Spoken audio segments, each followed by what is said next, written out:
All right. Good evening. Good evening. Good evening. Welcome back to the Real Precious Network. We're back with another Adoptee Foster show. It's going to be a good one tonight. It's going to be a good one tonight. Remember to like, share, subscribe, and definitely save this video. I think this is going to be very instrumental in our community. I think this is going to be a one to take down in the books as we get into more of an adoptee roundtable tonight, and we'll get a little bit into that when we get there. But thank you guys so much for joining. Again, definitely hit that like button, share, and subscribe to the channel so you know when we're going live. Send it out to the algorithm. Send it out to the algorithm. Show some YouTube love. Let them know we're having this conversation. Mr. 3 a.m., how are you this evening, sir? Good. How you doing? I'm doing well, doing well. Can't complain. Excited about this show. Looking forward to the conversation. Yes, I think it's going to be a good one. You guys all know that, this is the adoptee foster, and this is where we say the uncomfortable things out loud, okay? We say the uncomfortable things out loud. I believe that our past shows have, pretty much proved that. you know, I would tell some of my story in the chat and they're like, "Ooh, I wonder if her parents know that she over here like this." And it's the uncomfortable things that we say out loud, and sometimes they're as much as they may sound uncomfortable, imagine, living with that uncomfortableness inside. Imagine not being able to voice, what is really going on inside of your heart, your mind, your spirit. And that's an Hmm. uncomfortable place to be for an adoptee because, we're always trying to kind of live up to the expectations of others, really. That's how we start out, right? We come in expecting to be the sons and daughters of people that we do not know. And sometimes that's uncomfortable in itself. We start out in an uncomfortable seat. We start out in an uncomfortable seat. It's that, especially if you weren't a baby, right? I wasn't a baby. Those who are familiar with the show know that I wasn't a baby when I was adopted. I was 9 years old, and 3 a.m. You were a Three, few months. 3 years old. You were 3 years old when you got adopted. So Hmm. you were more so of a baby, but you still weren't a baby. And that primal wound in that book that we're reading, that you're reading right now, we all know that the body keeps score, and the body does remember how the nervous system is, very fragile in the event of a mother being separated from her child. The body keeps score, and so you remember that in some ways, and your body reacted to that in some ways. And so we say those uncomfortable things out loud for those who may be struggling, from those who have those thoughts, for those who may be gone through those things. And we have this show to be able to have those conversations, honest, open, and transparent. So those people who are going through the same thing can latch onto that. You can latch on to anything on the internet, but real and authentic is the way to go. That's the way to go. That's the way you find your community. So y'all know I be going through these YouTube streets, through these Instagram streets, TikTok streets, and I find different content that I do see during this time about adoption. We've had some personal, your sister was on last week, and that was near and dear to us because we're kind of seeing this in real time for you. We'll get clips from different platforms, but I came across a video that when I saw it, it like I don't know if it was a conviction. I don't know if it was being able to relate to it in so many ways. But I saw it and I was like, oh, we have to go over this on Tuesday night because I think that other people need to see this video, and they may relate to it as well. They may not, but I saw it and thought, wow, I think that this would be a great video to go over, because it speaks about no contact. And I think that that is common in the adoption arena. I don't think that, a lot of people talk about that enough. I think that we do see no contact videos. I've been seeing a lot more of those actually come up on my timeline, going through family content. But this video in particular does talk about no contact. And I wanted to play it tonight and go through the reaction and kind of dive deeper a little bit into this video. So without a further ado, I'm going to bring it to the stage and we're just going to react to it. I don't think I'm going to stop it, but maybe, copyright laws and all that good stuff. Fair use, YouTube.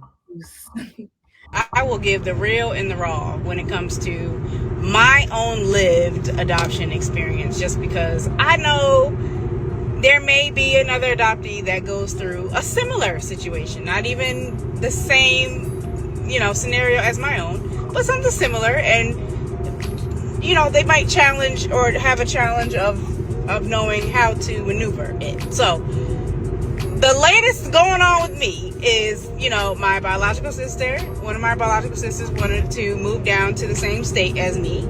And as they get acclimated, I chose to have them move in with me while they get adjusted. So it's the same thing I've done for family previously. Well, word got back to my adopted mom, and she doesn't agree with that, and has decided to tell me and anybody who will listen how much she disagrees with it. I had a falling out with my adopted mom because it's my life, this is my sister, and if I choose to have a closer relationship, however which way that goes, that's my decision. It's not for you to decide and keep your unsolicited opinion to yourself. Long story short, I am back no contact with my adopted mom because you don't have to take everybody's negativity. You do not have to take everybody's unsolicited opinion. Okay, if you decide to build a stronger relationship with whomever you choose to, that is for you to do. And I get the caution, in making the decision. But there's other factors that I won't even talk about, that I won't even mention, that are irrelevant, because what I know is what I know, and what I put up with is what I put up with, and I'm not choosing to deal with anybody that chooses to bash another person and their situation without even knowing anything about it. So to other adoptees, feel encouraged that whatever you decide to do and how you work through your life in reunion, let it be your decision. Don't let another person determine how you interact, take in or just spend time with those people who are your biological family members. There is an obvious difference, but don't let that hinder what you want to do. Right. So there were a lot of things in the video that we can definitely pinpoint, go over, and which we will. What are your first thoughts from watching the video? 3 a.m. I really like how she was like, you don't have to take people's negativity on, Mhm. or um, and I think I've asked you this a few times, like, how do you feel about, you know, having like your platform now and like being on YouTube and like, do you share this with people that that you grew up with, or did they like come across your content somehow? And I always wonder about that, like how people feel, because I felt like I told you about the story, right? Like my mom, I sat down with my mom and I was like, look, I think now is the time to I want to look for my family, Mhm. and from my perspective, she didn't seem like she was offended, and she didn't seem like I was doing the vibe check, right? Like, so I'm like, is she, is she with it? What her mood is. And I think that's very important because obviously, based off of what she's saying from the video, it's like her mom probably was cool with it and then went back and thought about it and was like, I ain't really with this, you Mm. know. Like, I don't know. I'm just based off of like what I'm seeing, but like we don't know if she had that conversation with her mom before and it's like, look, I'm I'm searching out for my family. I found some family members. I'm trying to connect with them. And like we don't know what that story looks like, but based off of that video, you know, I'm just pulling bits and pieces out of it, um, and trying to like connect it to my story. And like also when she says you don't have to take on people's negativity, and she's right. Like, because at the end of the day, it's about like connecting, reconnecting with your family that you haven't been around. And I mean, I don't know how old she is, but like, I'm going to be 49 this year. Hmm. And, um, not being around people for 40 plus years and trying to, reconnect with them, and trying to build, because, as we get older, there's less time, Right. you know, there's less time to, m- for one, and you know how long it takes to find somebody in the first place. It does. It's you a know, lengthy process. It really is. so the, the longer it takes to find somebody when you start searching, the longer it's going to take for you to like try to build like some kind of relationship with them, right? And so you have to take in that into account. So Yes. those are just some of the things that I took from the video. Well, a lot of these clips, we react to them, and there are a lot of things that we don't know, right? And Hmm. so we sit in the shadows and we give our perspectives and we give our opinions. But tonight, we actually have the creator of this video here. And so, all those questions that you have, Mr. 3 a.m., believe they will be answered this evening. So, without further ado, we're going to bring up our guest tonight to go over her own video that I saw scrolling on Instagram. Okay, okay, let's give it up. Let's give it up. Let's give it up. Okay, we're going to give it up for the guest. Hello, hello. Welcome, Hello. welcome, welcome. So, welcome to the Real Precious Network, the Adoptee Foster Show. I'm so grateful for you for saying yes and leaning in to, talk about this video that you put on the internet. We know the internet is forever. That's not your only video, and that's why I have your tag down there scrolling. So everybody, go over and flood her page with some love. Part of the community, Miss Artrice, being a part of this community and advocating for adoptees. So thank you, thank you, thank you. And again, thank you so much for being on the show. I'm happy to be here. Thank you, thank you. So we see your video. Before we actually get into the video, we want to start from the beginning, right? You can't really know a person without really knowing their creation story. And we know, what being adoptees, that we have multiple creation stories, right? Like there are multiple versions of it, whereas those who are born into their families have one. Everybody knows the story, they tell it, and they reminisce off of it for years. But you know, where where did you grow up, and at what age were you adopted? I grew up in New London, Connecticut. I was adopted from Middletown, Connecticut, Okay. and I was adopted at the age of 5. Okay. Okay. Now, Mhm.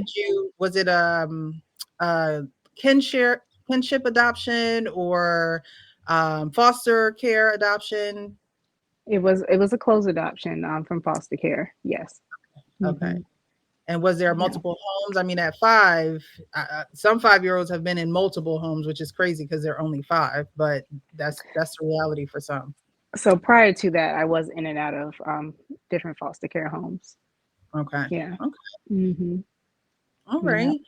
And so closed adoption. I was also in a closed adoption. 3 a.m. You were in a closed adoption. Yes. So those of you who don't know, closed adoption is where your biological family is completely cut off from you. Once the adoption is finalized through the courts, you are now the child of the family who adopted you, and they have rights over you as if they birthed you.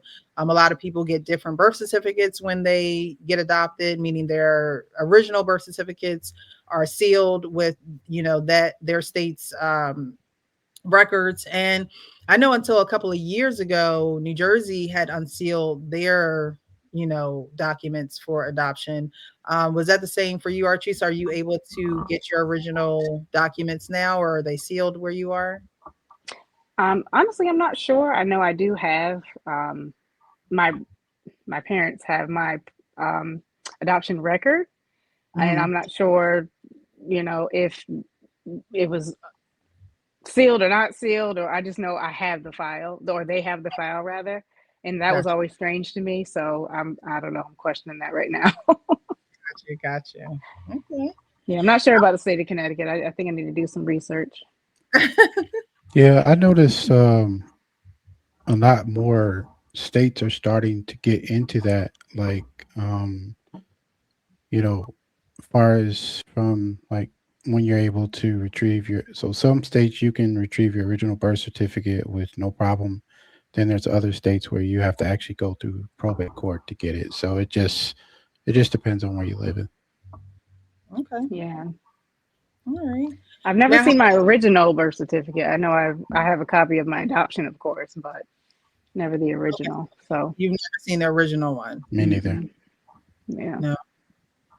I believe I've seen my original birth certificate, but I think it stayed. But I don't have it in my possession as an adoptee. I Hmm. believe I seen it when I was in foster care, my last foster care home. So Mm. I don't have my original one. My brother has his original one. It's actually in his life book. Remember we were talking about life books? Hmm. Archie, did you get a life book when you were adopted? I didn't receive it, but my parents have one and they showed it to me when they thought I was of age to review it. I Okay. never heard of that term until you mentioned it, Mhm. actually. A life book. So, like, Mm. for example, my mom, she was a big like picture taker, right? Like, so she would like all these important milestones or even little milestones. She would take pictures of me and she put them all like in a scrapbook. My grades from kindergarten all the way up to 12th grade. Hmm. So like, I guess you could consider that as a life book, I guess. Well, the purpose of a life book is to explain to the adoptee, their story up until getting adopted. So your adopted mom created one for you as more so like a memory book, but a life Hmm. book, the purpose of it is for when the adoptee, when they grow up and they're actually old enough to understand the words. Because I know in mine, I can't speak for everybody. In mine, there is like a synopsis page of what was going on with my mom and why she had to give us up for adoption. Hmm. They gave her a homemakers, it didn't work. And then finally it says when a judge sees that someone who is addicted has uneven progress, they think it's best for the children to be adopted. And that's pretty much how it ended, this page long synopsis of what's going on. It also told me the places that I lived. Now it didn't tell me, exact addresses or things of that nature, not even full names. I feel like they do that on purpose so you really can't trace back. Like you really can't do the research to go back to the only one I remember is my last foster mom. And my siblings, it let me know that I had siblings in there. So it's pretty much what my life is or was before I got adopted. Um, Hmm. was yours like that, Artrice, or was it? What did it have any type of info? Do you remember, like, if it had any information in there about your mom and dad in there in your life book? Yes, and it's pretty similar. Gave me a lot of history of my life in my biological family's home, and then leading to in and out of foster care. And I know some experiences with foster care, Hmm. up until the point where my mother gave up custody. Okay.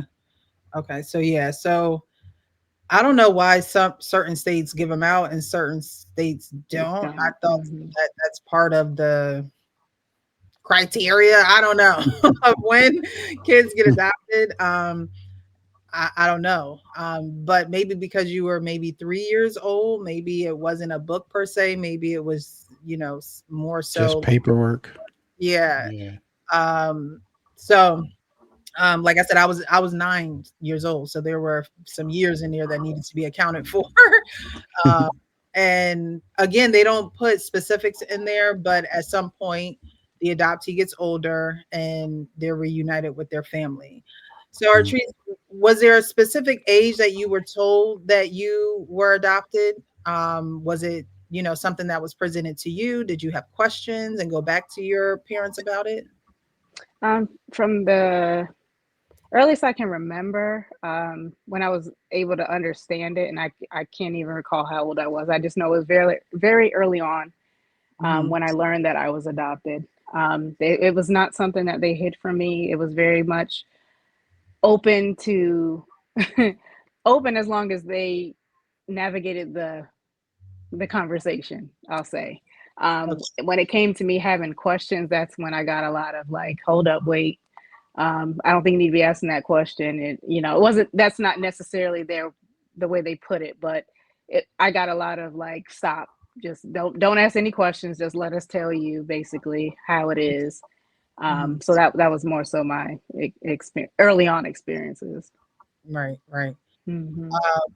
And so, 3 a.m. when you talk about the the adoptive parents and that ushering in, you had these questions for your adopted mom and you thought that she would be offended, but she was open, towards that experience where you have others like Artrice and myself, where these conversations are not necessarily welcomed, right? You would think they would be like, logically you would think if someone has a question about where they come from or their origin story or biological family, it would be okay. I knew that this day was coming, or I knew that we'd be sitting down having this conversation.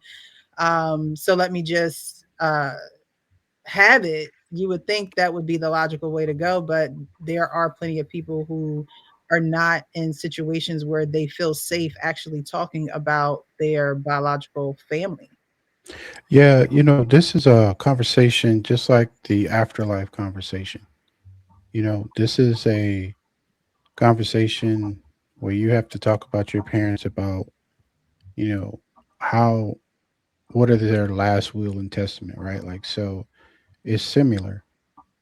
It's a conversation, yeah, that they probably been avoiding because the older you get, the more you start snooping around. I know for me, I started, you know, being Inspector Gadget, going through paperwork I probably shouldn't have been going through.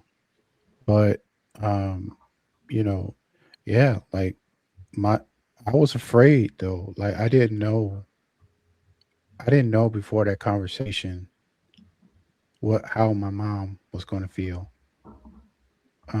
Or sometimes people be like, "Yeah, I'm with it," but then privately they might be dealing with it in their own way, right? Mhm. So, um, you know, and I was second guessing her supporting me, and I asked her again like a couple of weeks later after that because I wanted to make sure that I wasn't, like rocking the boat, right?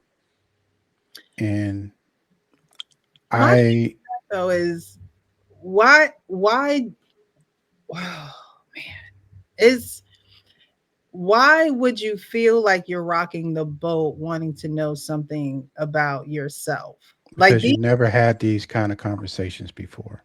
These are right. conversations that it could either go either way, Hmm. Yeah. um, like, but it's different for me. So, like, I was really close to my mom.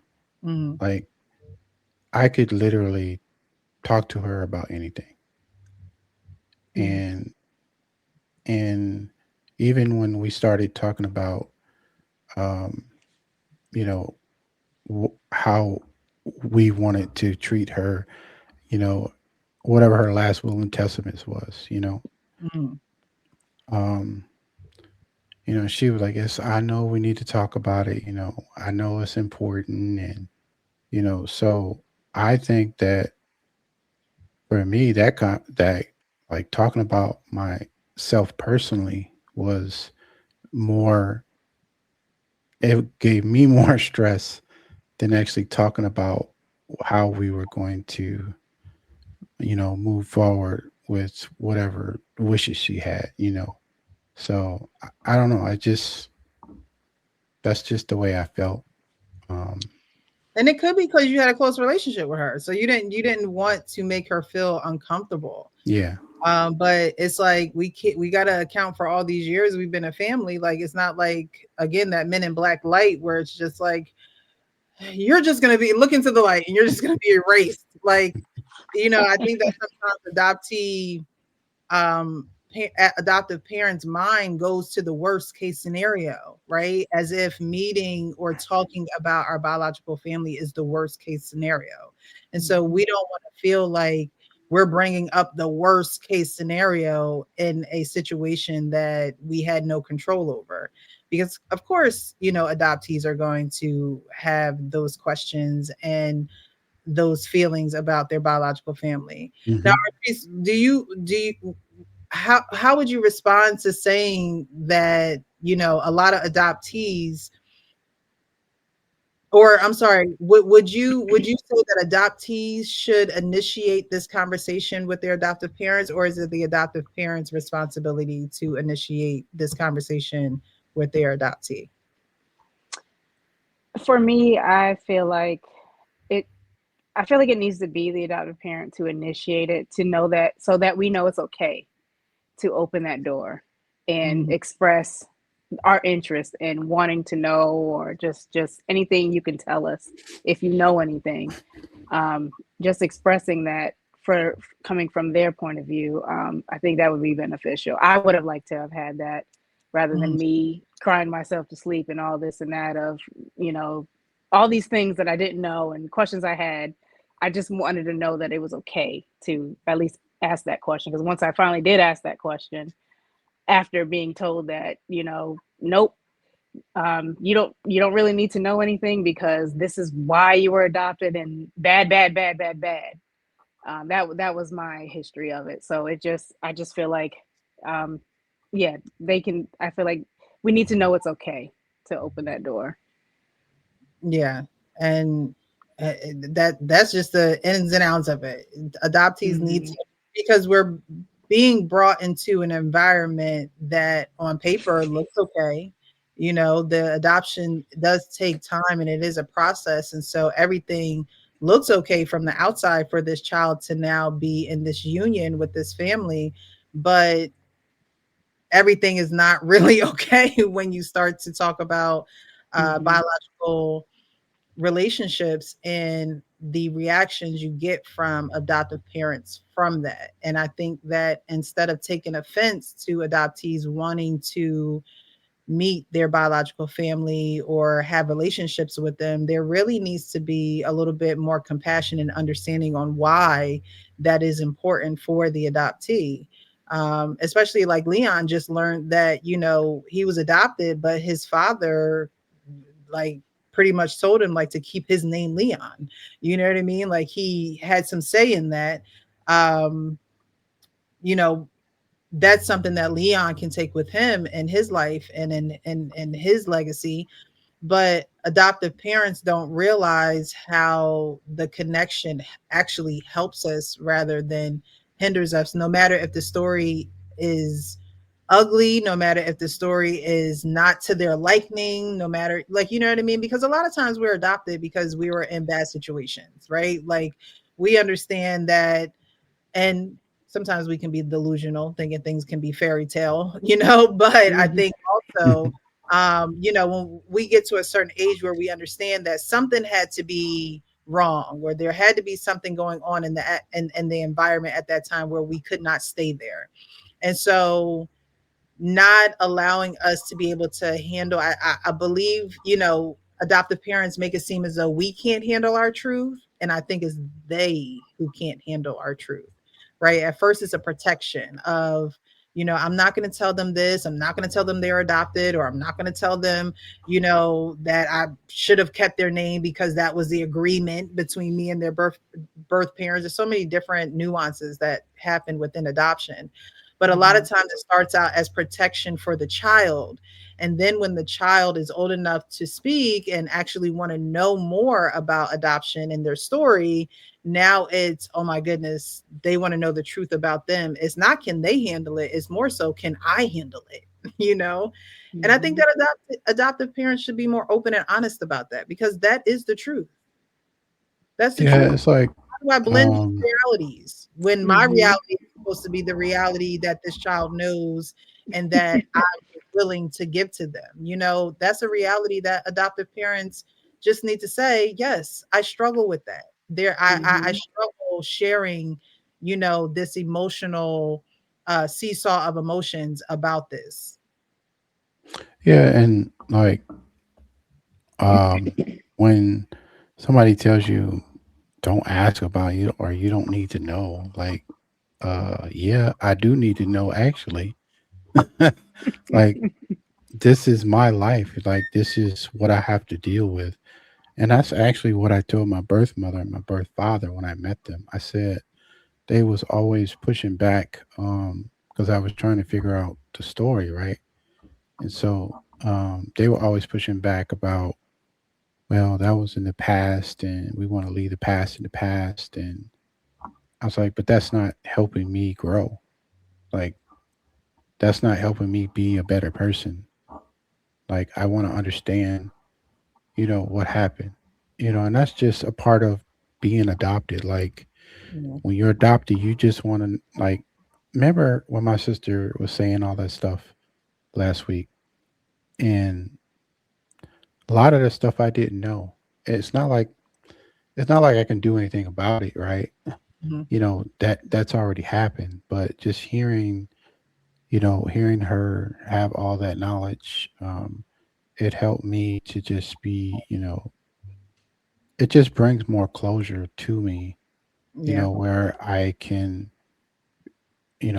talk about these things openly, and because if I'm going to be on this panel, I got to be able to be vulnerable, and like if you didn't see the show last week, Artrice, my birth sister was on the show. So if you go and check it out, um, we basically did a reunite. Oh, she got this pluck of her phone. Yeah, so Precious was so generous and allowed us to use her platform to do a reunite live on the internet. Well, we've been talking on the phone, but like I had never really seen her in person, and so um, I think we both needed that, Yeah. um, and so it just helps me, move forward, you know, with life. Yeah, and that that again, that's your biological sister, right? And so Hmm. any connection there, any answers, any anything that you guys can go through together is better than you guys Hmm. going through it apart, and not Hmm. having that relationship or not knowing each other. But when you're adopted, and you have these siblings and your caseworker knows that you have these siblings, and then you go through foster care, and then you get adopted, and you have siblings. We know firsthand relative race, right? They're going to meet their family members, and this is not something that you can be happy sharing with your biological family because you don't have that closeness with them. And Hmm. one thing that helps adoptees in having that closeness with their adoptive parents is their adoptive parents coming out of this delusion of adoptee world or adoption world and actually coming into the reality of who they adopted. Right? I think there's this dream that is sold when it's time for children to be adopted, and it's like, oh, this would be the perfect child for you. They fit all the criteria that you wanted in a child, and my parents actually wanted babies, but they got, you know, a Mhm. 9-year-old and an 8-year-old, so it's like right off the bat, we weren't even the You weren't even their first choice. choice, right? So, Hmm. you will want, and so a couple who can't have children now automatically instantly has two, and they're not twins. Right, they're not twins. Mm, They're a siblings. You know, there's this delusion of, oh my goodness, this is what our family is going to look like. This is what our family is going to be. Hmm. We know we have family members that have children, but we have the children now too, and it's not, there are some adoptive parents who don't dive into the reality of the children that they adopted. They go along with the story that they want because this is what they wanted all along. And we sitting here with no say in it, none of it. Like, mm. we have no say in any of it. And so, Artrice, as we go along with your video, you know, you talk about being in reunification with your biological sister. First, how many siblings do you have, and how did that reunification process start for you guys?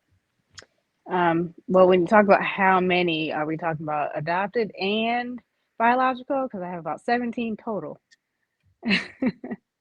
Okay. How many This bio remind me of that girl on Relative Race when she found out she had like 18 siblings. yes. So how many biological, because you know all of you are adopted and been in relationship with them. So how many biological, and how did it start that you started to meet them? So my story is a little bit different. So when I moved to New London, my actual biological siblings on my mother's side were there. They lived there, and so I believe one day my parents, we were in the store, and um, I remember my sisters being in the store with their dad, and we literally looked just alike. So there was no denying us at all. So our parents had no choice but to introduce us. And it was pretty much over from there. Um, but I have about there's five of us, um, if I'm adding right, on my biological mother's side, and then I'm one of like 11 on my biological father's side. Wow. Mm. Yeah. Okay, So and so I was the last one found on that side. So yeah, I'm the wow. baby. Okay, So and so that's a lot of people. I mean, just in the sibling realm, right? It's it like just is. let's not count aunties, uncles, cousins, just in the Hmm. sibling realm, that is a lot. So, moving up to your video and your sister moving from one state to another, living with you to be acclimated. What was that like? Because getting together with my sister's here now, right? Getting together with my biological sisters, like, give me life. Like, it just, we're all at different stages and phases of life, but we're all still women. We're all sisters, children, things of that nature. So, Hmm. what was your, state of mind when it was like, I want to move? Are you okay with me staying with you, type thing?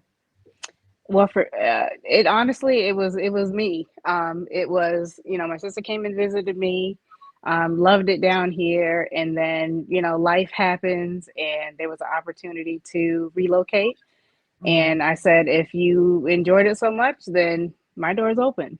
Hmm. And it's not something I haven't done for other family members. I think it was 2023 when like the last time that opportunity I had the opportunity to help another family member.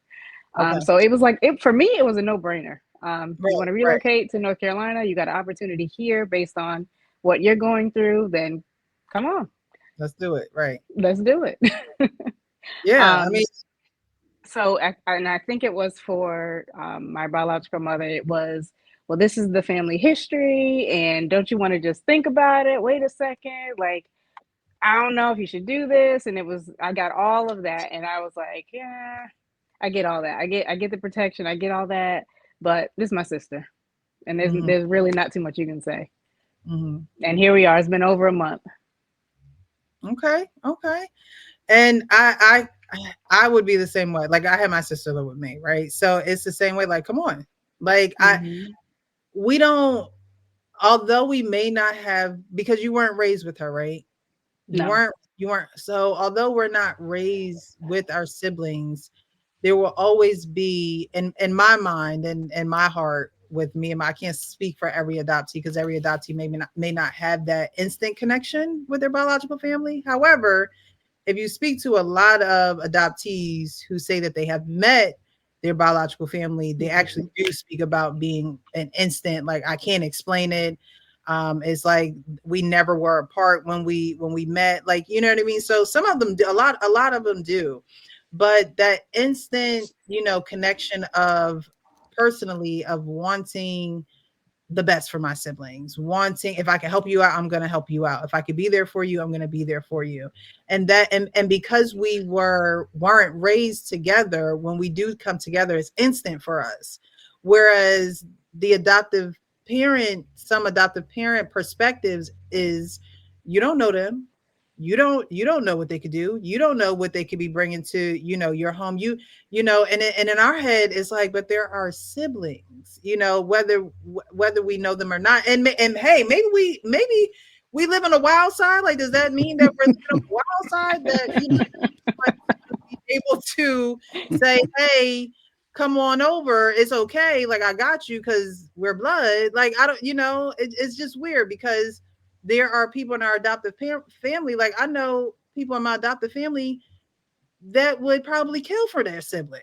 Like, you know what I mean? Is it because they have spent all these years together, and because we don't have that, we're not entitled to that closeness or that bond, you know? Hmm.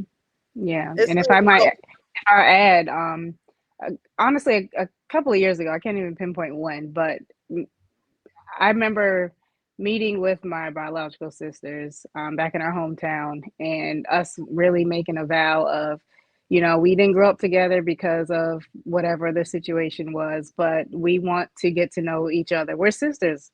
There's mhm, there's more of us, but our sisters made a bond to um, really get to know each other and be sisters and live in right. that. And so we do little things together here and there. And I honestly, I connected with my older sister. We even did an adoptees live a couple years ago, where Nice. she is my older sister, so she was there. She remembers the day that I was taken from my home, and I'm Ooh, trying not to get Mm. emotional. So there's a lot that goes into that, yeah. and we've talked through that, and we're still living through that, and so now we're able to be together and be sisters, and it means so much more. And so of course I opened my door. Absolutely. There was no question. Mm-hmm. And I think women connect better with like their sisters. I don't know. It's like a sister bond. Like you get the women just seem to connect for the most part. Not everyone, but like most of the time, it seems like the women, connect with each other. Like even when you watch like the relative race and the sisters, meet Mm. each other and they're just instant like besties. you know and and I can't, I'm not saying that I won't have that like with my sister, but it's taking me time, right? But like we are Mhm. talking more and more every day, so like I'm trying to be vulnerable in that position where I can let her in, and vice versa, because um she didn't know that I existed until she was like 15. So um I'm pretty sure ever since that point she was trying to find me, you know. Yeah, Mm. and it's a connection that we can't explain because we don't have the years of experience. Actually, you know how you can like recall memories, with Hmm. let's just say Mhm. adoptive siblings.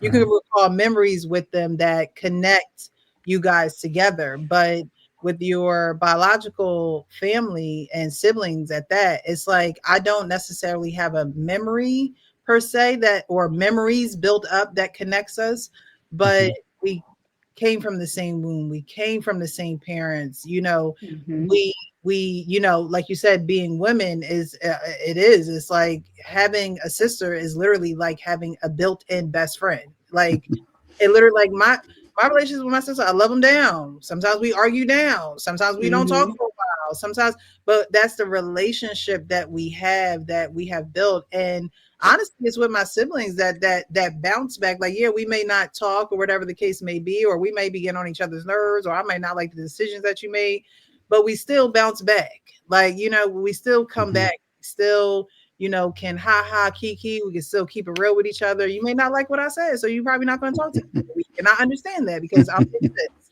And I know that you're Mm. not going to always like what big sis got to say, right?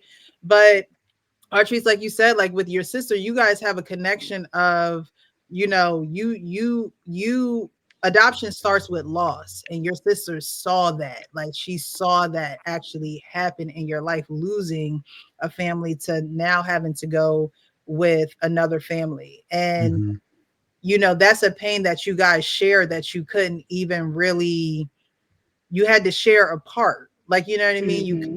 couldn't be together and sharing that pain together. And so, of course, it's like a no brainer of, we're siblings. We know what pain and loss feels like, right? And so why would I allow her to go through a hard time by herself if that's not really needed?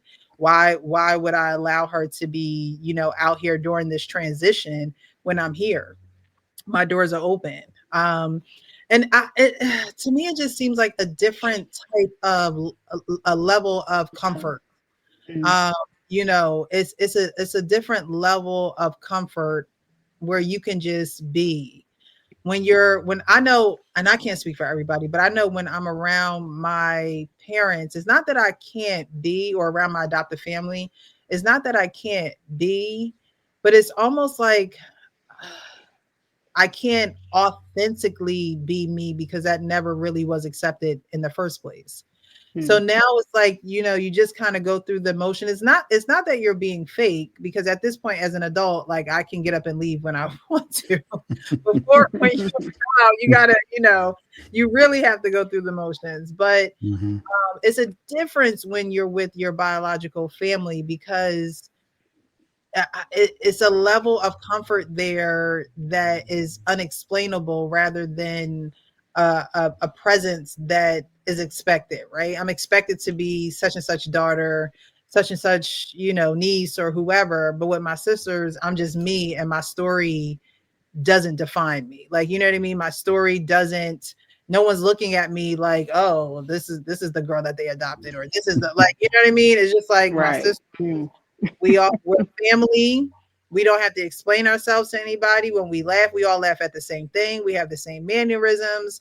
It's an unexplainable relationship that doesn't take pressure. Whereas when Mm-hmm. you're adopted and you're in an adoption, sometimes there's pressure because of the lack of connection, if that makes any sense. 3 a.m., you probably never probably experienced pressure like that before, but in my experience, it's like, sometimes there's pressure to contact, or pressure to be in communication, when we all know that the closeness is not there. So the pressure to be in communication sometimes is like, we can't, I can't be fake. I can't act like there's a connection when there really isn't. So Artrice, leading up to so now we've made a decision that your sister is going to come live with you, and now your adoptive mom has an issue with it. Now, you told us earlier that, you know, there was some tension when you started asking questions.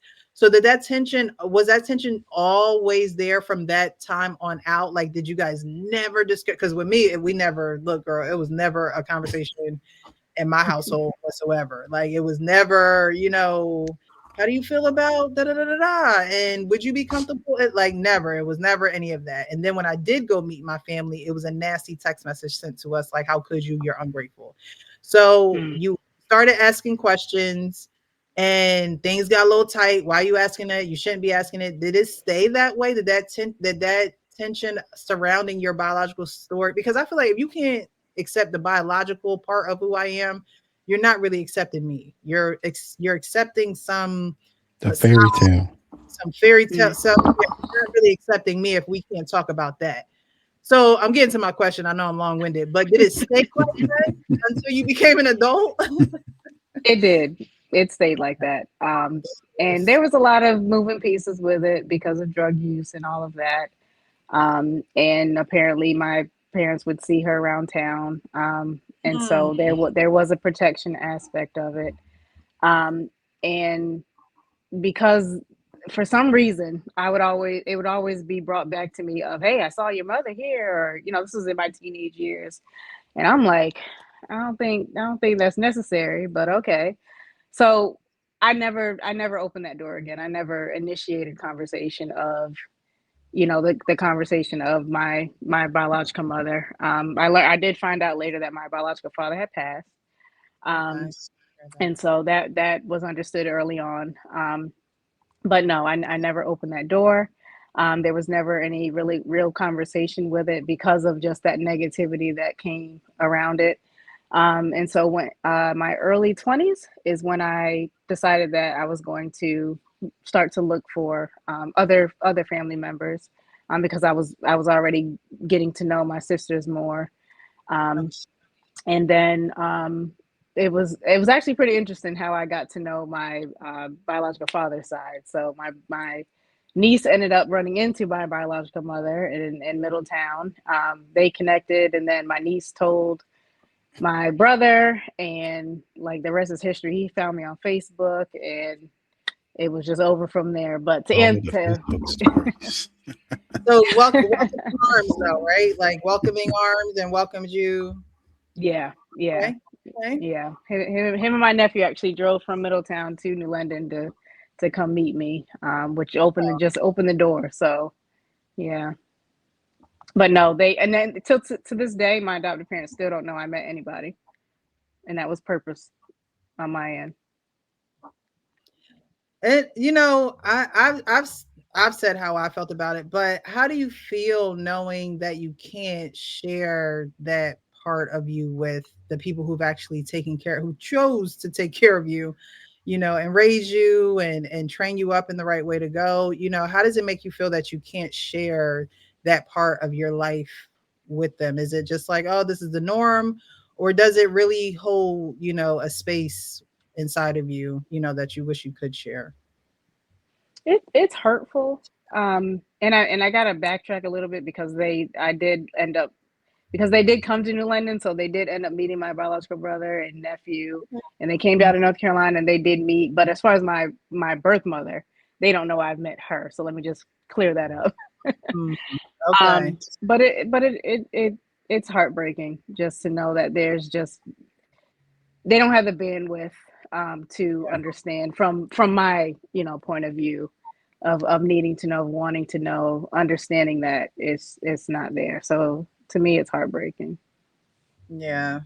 Because it's part of who you are, you Mm-hmm. know, and not accepting that in turn makes us believe that you don't really like all of who I am, and Mm-hmm.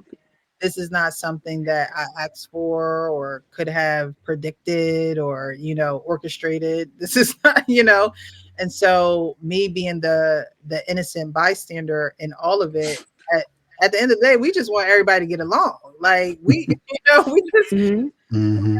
to get along and to see it as, I think having more family is a blessing. Like, you know what I mean? It's, yeah, you have to navigate. I'm the oldest of seven. So yeah, now we have to navigate our lives and incorporating new people inside of it. But it makes your network bigger. It makes your community bigger. It makes, it gives you more people to depend on or lean on or just be in communication and relationship with. But it seems like sometimes there's a lot of, well, I mean, adoption in itself is a almost alienating experience, especially if you're not adopted with other siblings. I was adopted with my brother, and so we had each other, but we also came from two different foster homes. So it was like it was strangers when we got adopted together a little bit.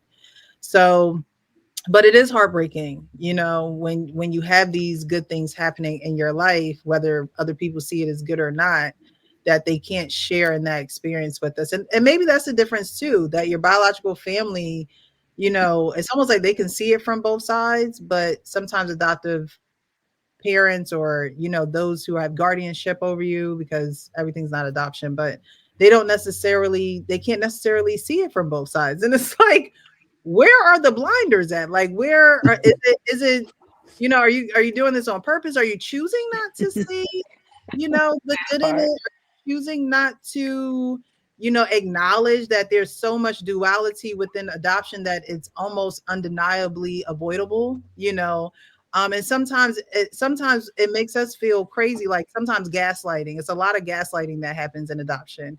And Big sometimes time. the gaslighting makes us feel crazy for feeling the emotions we do, like, how dare you, Mm-hmm. Mm-hmm. feel this way, and how dare you present this to me? And it's like, whoa, this was a part of the package, right? Like, when you got me, this was, you was getting this too. So, Mm-hmm. my biggest thing within everything that I've come back with the adoptee foster, you know, it's things that adoptive parents should either know or should go into adoption with an awareness of. Artrice, what conversations do you think are avoided because they're uncomfortable? Because that's definitely one of them. And your post about your sister living with you, it's like that's uncomfortable for your adoptive parents. Why? I'm not quite sure. Was that ever shared with you? Like, why is there such a friction there? 'Cause that's It another thing. was. Get to the root. It was because, again, this is my biological sister from my mother's side.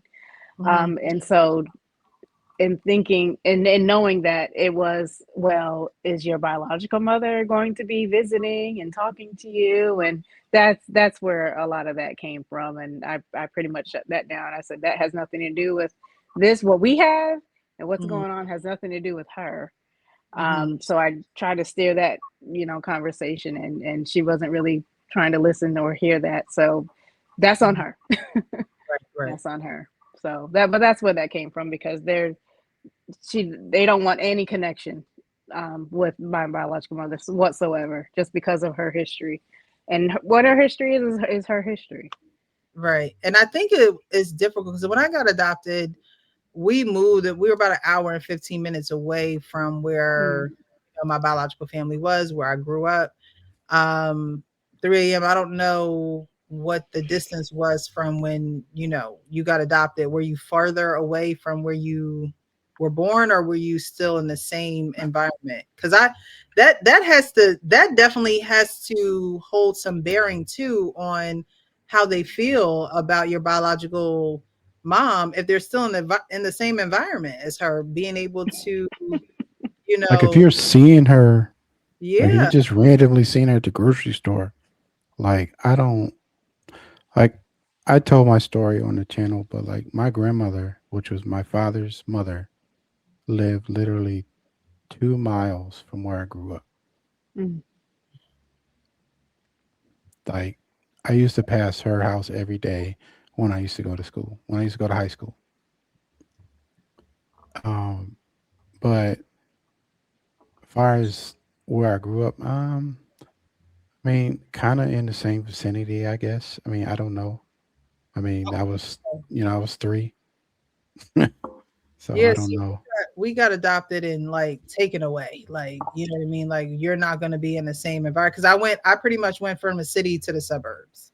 I was, born and raised in the city, Mhm. and got adopted and then raised in the suburbs. So it's like I know both sides of the tracks type of thing.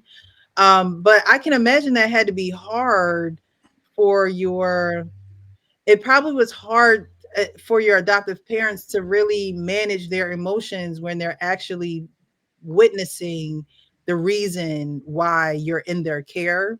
That doesn't give them any excuse as to, I can understand the protection part of it, but I mean, you grown at this point, like you at your grown big age, right? So, I think that them not being able to manage their emotions is their problem, because a lot of times we as adoptees we feel the burden or the responsibility of managing grown folks' emotions, right? Mm. Because when the truth is aired, or when the truth comes to the table, and we all know that the truth in our cases isn't always beautiful. It isn't always clean. It sometimes is ugly. Sometimes it's, something that we have to work through. But I can only imagine them being able to witness your mom and still try to, I guess, quote unquote, protect you. But it seems as though they held on to that, that image or that portrait of her, and put that on you as if, that you were in that environment or you were doing those things, and they couldn't necessarily Mhm. separate the two. Did they know your biological family at all, the people who were adopted you? Like, were they, because it just seemed like it's just so close proximity. Like, I, it doesn't even seem like that's what agencies would necessarily like allow per se. You know what I mean? It's all very interesting. And I won't speak on it all, but it Okay. just all was just, I don't know.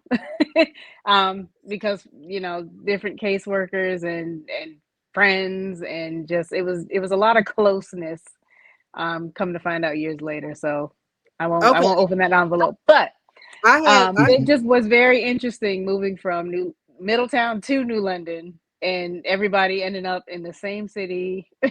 It just I don't know. It was too yeah. much of a coincidence, but that's just me. I got my See how yeah, reservations on it. the Spidey Uh-huh. senses. I'm like, Yeah. wait, hold on now. I'm like, wait, Yeah. hold on now. Mhm. But those who are not adopted probably wouldn't even be something that they would question, because it'd just be like, oh, like she got adopted. They, Mhm. all of, but in my head, I'm like, adoption, but still, around, because something like that, we think something like that happened in our family too. There's been stories that my sister was taken from the hospital by a distant relative, and she changed her first name. My sister's first name Mm. did change, and so it's like that lady is no longer here with us. And so getting the origin story of my sisters, it was like they knew nurses in the hospital. Like, it was just like, we're not able to pair the stories up right exactly how they probably went Mhm. down, but something was a little off. Like, we could tell something was a little off. So, all right. So in the video, and we'll end here on this topic of, but in the video you talk about no contact, and having to pretty much protect where you are mentally and emotionally, with your relationship with your sister. And so what would you say to other adoptees? Is no contact more of setting boundaries with those that you that adopted you? Because as adults, we're still, to some adoptees, they still see us as their children and not their adult children. And sometimes we have to place boundaries, and they're not already always received well. So would you call, no contact a boundary that you're setting? And is there a way for any type of reunification with your adoptive mom? Like, what would that, excuse me, what would that look like? What would have to take place, and for that to be the scenario? Well, I'd have to go back a little bit, because while I did speak on no contact, it's we've had a tough relationship. Okay. We've had a very tough relationship, and once I learned through therapy just how to set those boundaries, you do have to set some boundaries, because the things that they may say and do, and try to understand what you're trying to say, and how you're trying to express yourself, it can definitely be too much. And so if you're not budging at all, or choosing to understand me at all, then I can't deal with you. I can't talk with you. um so I said, the reason why I said to backtrack a little bit is because, like, there's a family situation going on, coming up, that I have to help out with. And so while I'm not every day, I'm not talking with her, I'm not engaging, just hey, how you doing, like all that other stuff. Mother's Day just passed and all that. I'm engaging in a way of helping my family pretty much, but I'm not, it's not nothing social, pretty much about it. Because boundaries have been set and they have not been respected.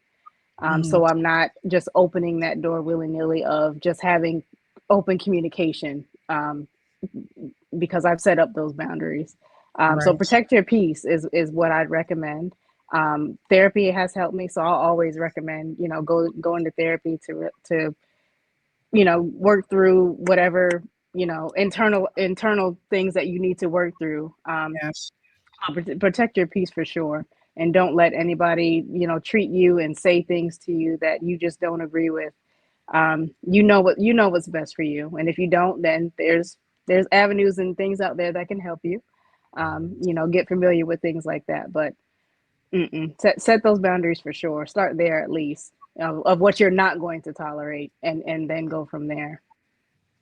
You know what's interesting about this and ironic about it as well, all in the same, breath, is that, you know, you got flack about, your sister living with you. However, you're putting yourself in a situation to still help family, right? Hmm. And at the end of the day, this goes to show who you are as a person. You obviously have a servant heart posture where it's like, I'm here to serve, or I'm here to help, or I'm here to assist, family.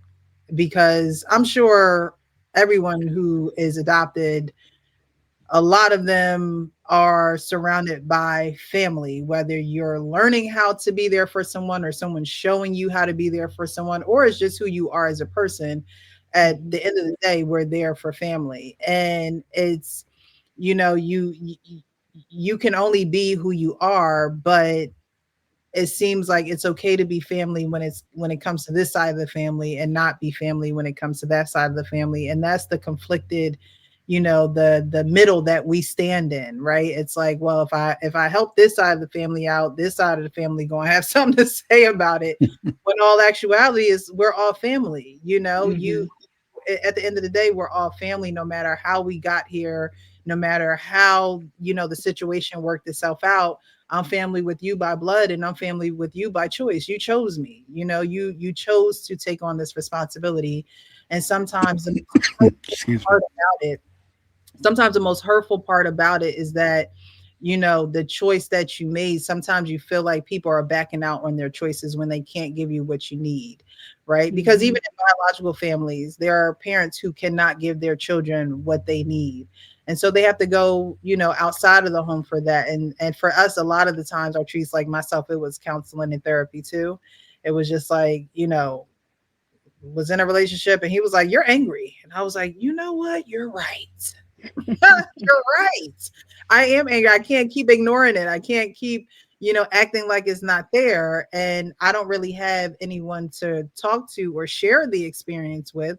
So I am going to have to speak to someone who can help me regulate the emotions, so I don't feel like I'm about to go crazy, or so I don't feel like I'm a Hmm. ticking time bomb, And so, just from the story that you told about your experience of, about to, in the coming, near future, about to help a family member, and you're sticking with your boundaries with your mom, but it's like you're still being that person, right? You're still being that person who helps, who goes to, assist with family. And you just wish that that was the side that people would see, and not necessarily the attachments and who you're doing it for, just the fact that you're doing it.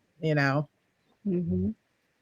Yeah. So, Miriam, any questions for Miss Artrice before we get out of here? I'm loving this conversation. I feel like we could, have it for hours, because there's so many things I do want to ask. Um, but any questions for Miss Artrice this evening? So I guess you just didn't up and s- say you were going to move your sister, and I'm assuming that you guys had like some dialogue about where your boundaries would be for her. When you moved her in, like, because you didn't really know one another. So how did you go about how did you go about that?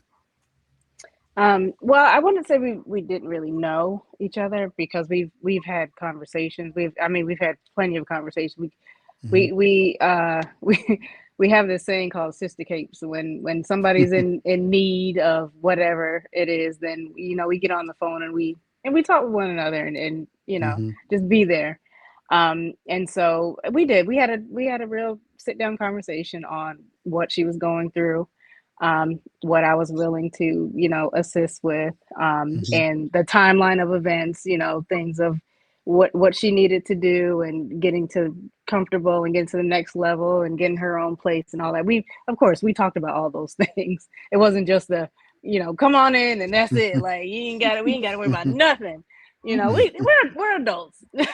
So we had an adult conversation, of course. So I Hmm. mean, but it was easy. It wasn't, I wasn't worried about a whole lot. She has sense about her. Again, she's my older sister, so she's been in this world a little longer than me.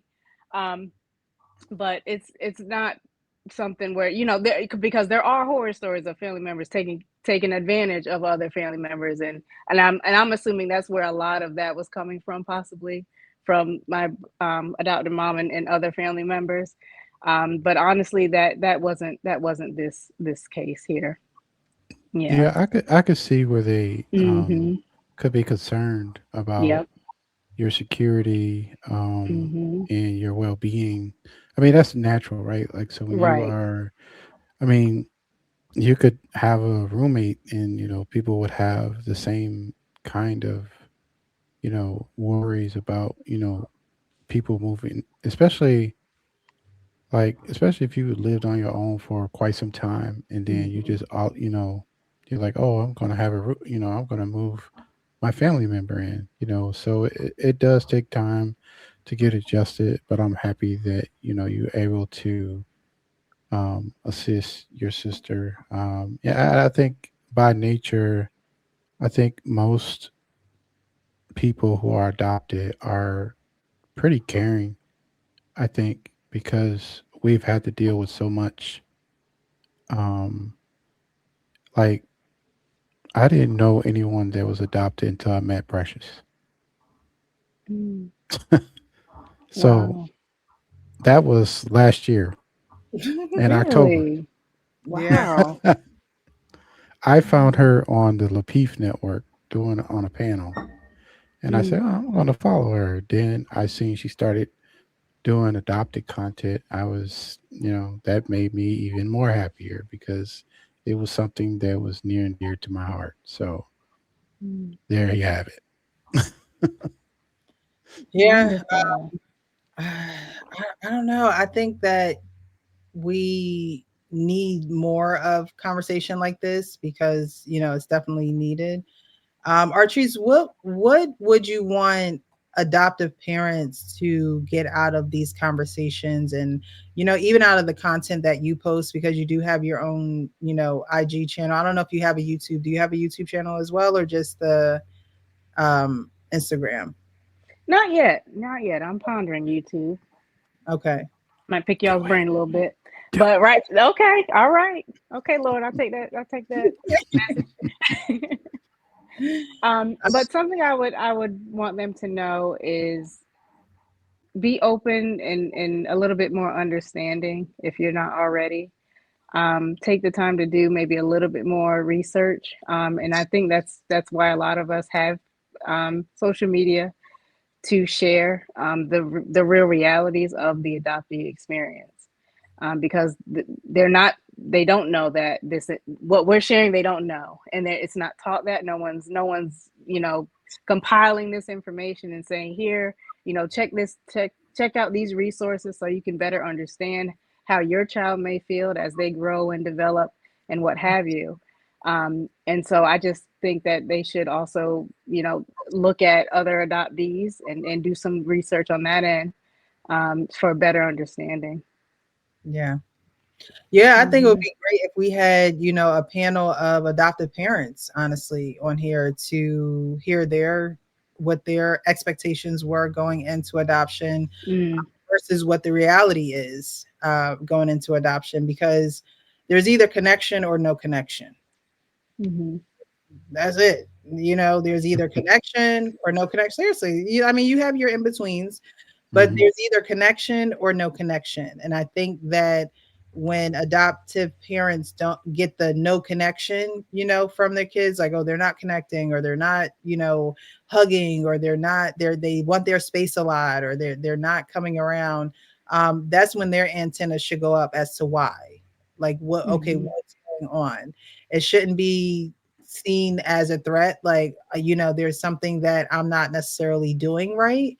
More so, or it's more so there's something that I'm not seeing. There's not something that I'm not, seeing at their level, relating to. I'm not connecting with that with my child. And I think, a lot of adoptive parents, again, would either tell you, we connected right away and it was great, and or we've had issues connecting. And I think, like you said, these aren't conversations that adoptive parents attach themselves to, because I don't think that it was something put in the forefront, letting them know that they should be, Hmm. surrounding themselves with adoptees who have their real life experiences.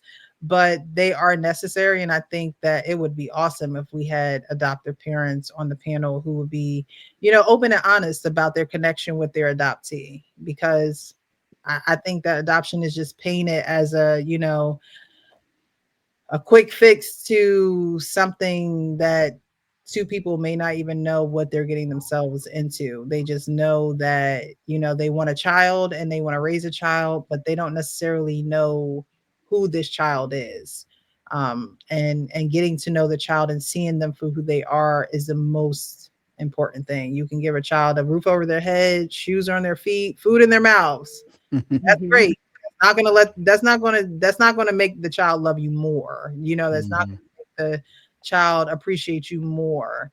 It's those things that cause connection. And so Yeah. if I think if adoptive parents saw where the disconnect happens, they could, prepare for that and actually not go down those trails of, the disconnecting happening in the first place.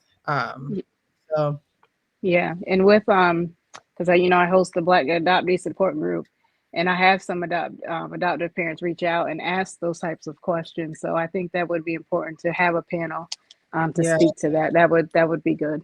Hmm. Yeah, we should definitely set that up, or try and get that on a Tuesday or whenever everyone's available. Because I think we haven't had any adoptive parents on the show yet, and I think that that would be a great, because it's not just for adoptees. I always say this is not just for adoptees. We advocate for adoptees. Hmm. However, adoptees wouldn't be adoptees without adoptive parents. Hmm. Adoptive parents wouldn't be adoptive parents without foster children, or so we're a collective. It's a community of everyone Hmm. combined. So I think that would be great if we could, set up something where, it doesn't have to be 10 people. It could be two or three. It doesn't have to be a huge crowd. But I think the ones that we have will probably speak for the masses. Because we always say, adoption is definitely not a monolith. Our stories are similar in some ways, but Hmm. very, very different in a lot of ways as well.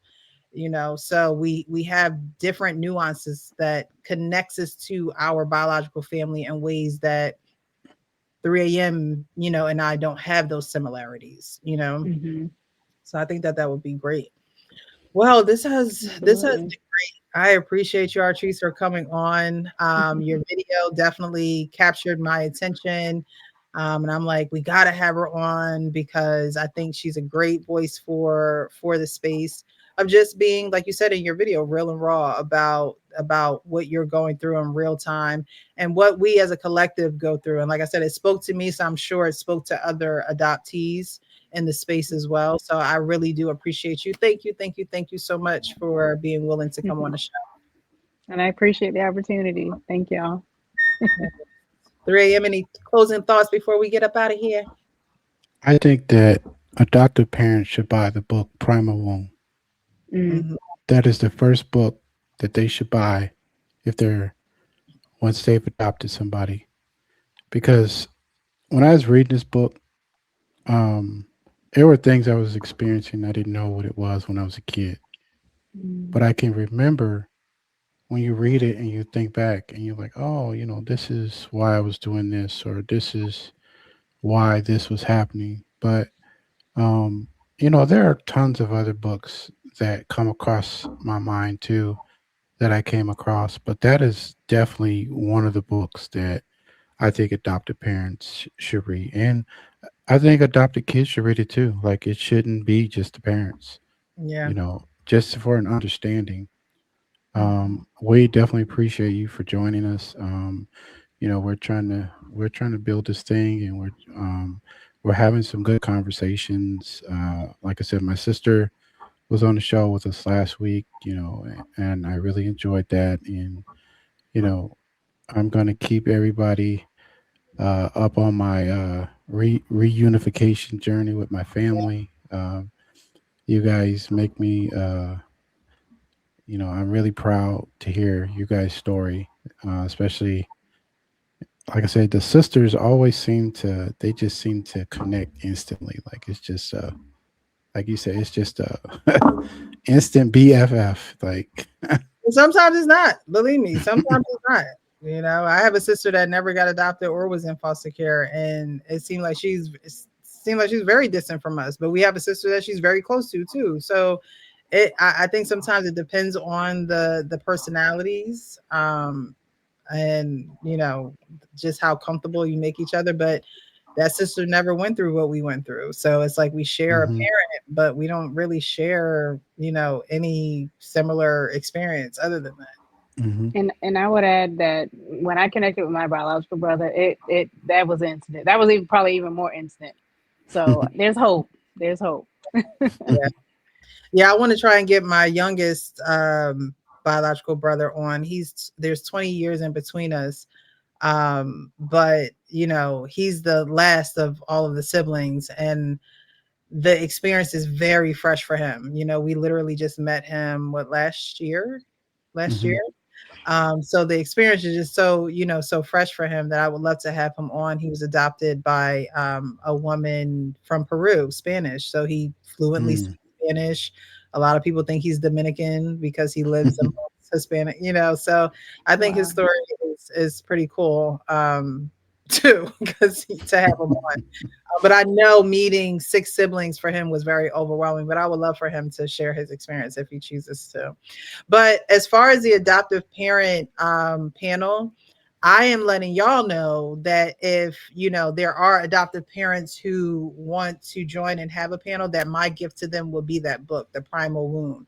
So if you guys know any adoptive parents who would love to appear on the panel, they don't necessarily have to show their face. I do have to see it on the background, like I always say. I got to make sure you're a real person. um, but I would love to include them because we talk about them, you know, hearing from adoptees, but it'd be great for us to understand them if they wanted to be vocal and tell us what they're thinking from their point of from their perspective as well, Hmm. because that's the only way we're really going to understand each other. I think we have an understanding as the adoptee, and they have an understanding as the adoptive parent, where there really isn't a bridge. It's just like, okay, this is what I'm feeling and thinking, and this is what I'm feeling and thinking, and we really aren't getting on the same page. hmm I think that if we're open to hear each other, then I think we could get a lot further, or even work on it, at least work on it, right? So that would be my gift to those, and maybe we can do like a book club or something.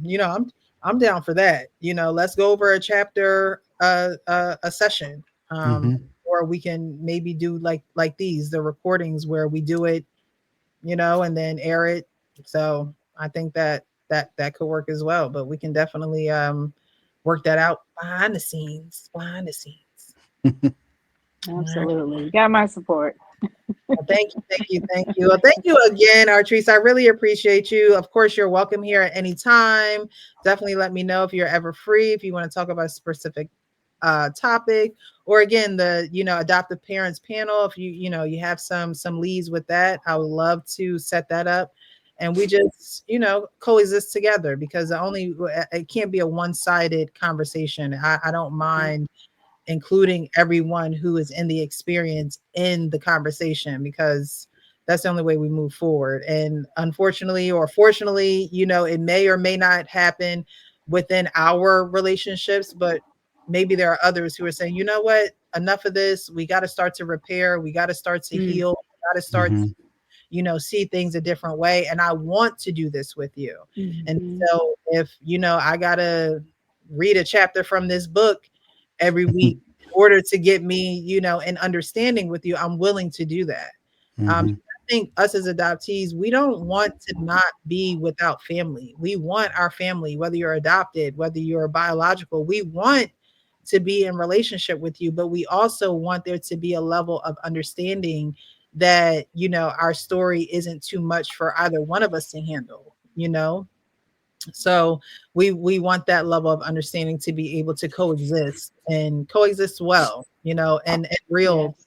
real time and real genuine feelings, not because you signed some papers at a courthouse and now, I got to act as though I'm the perfect daughter, and you got Mhm. to know you're the perfect son or the perfect parent. No, we want to exist in real time with real emotions and really work through them, because parents have to realize that they're our first introduction into relationships.